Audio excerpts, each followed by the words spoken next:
విషయంలోనూ అసలు నేరాల రేట్ ఎంత పెరిగింది కాంగ్రెస్ గవర్నమెంట్ వచ్చిన తర్వాత, ఎన్ని అత్యాచారాలు జరుగుతున్నాయి, వాటి మీద కాన్సన్ట్రేట్ చేయొచ్చు కదా. ఎందుకు బీజేపీ నాయకుల చుట్టూ మీ పోలీసులను పెడతారు?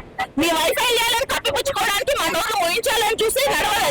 సీఎం గారు మా పాలన బాగుంది కాబట్టి మున్సిపల్ లో తర్వాత మన సర్పంచ్ ఎలక్షన్ లో మేము గెలిచినాము, 10 years మేమే సీఎం మొత్తం అని చెప్పేసి వాళ్ళే డిసైడ్ చేస్తారా? ఎలక్షన్లు పెట్టడానికి ఆయన 10 ఏళ్ళని డిక్లేర్ చేసుకుంటే ఎలక్షన్లు ఎందుకు పెట్టడం? ఇంకా ఆయన డిసైడ్ చేస్తాడా?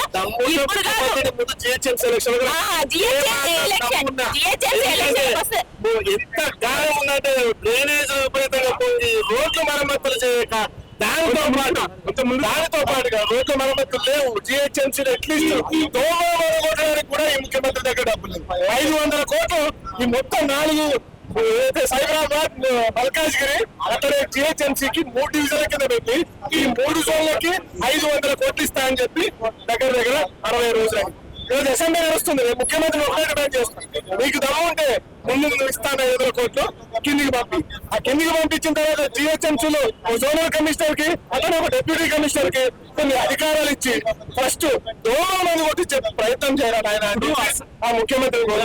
అసెంబ్లీ ముట్టడి కేవలం రాజకీయ సింపతి కోసమే ఇస్తున్నట్టు తెలిస్తే ముఖ్యమంత్రికి జిహెచ్ఎంసీ ఎలక్షన్లకు వస్తే మీరు జిహెచ్ఎంసీ ఎలక్షన్ దమ్ము ఉంటే ఆయన రమ్మని ఎలక్షన్కి అసెంబ్లీ ముట్టడానికి బీజేపీ పార్టీ ముఖ్య ఎజెండా ప్రజా వ్యతిరేక విధానాలకి అవలంబిస్తున్నటువంటి కాంగ్రెస్ ప్రభుత్వాన్ని గద్దరించాలనే ఉద్దేశంతో, వాళ్ళకి కనువిప్పు కలగాలనే ఉద్దేశంతో ప్రజానికానికి మద్దతుగా ఏ గ్యారెంటీ అమలు చేయడం ఈ రోజు అసెంబ్లీ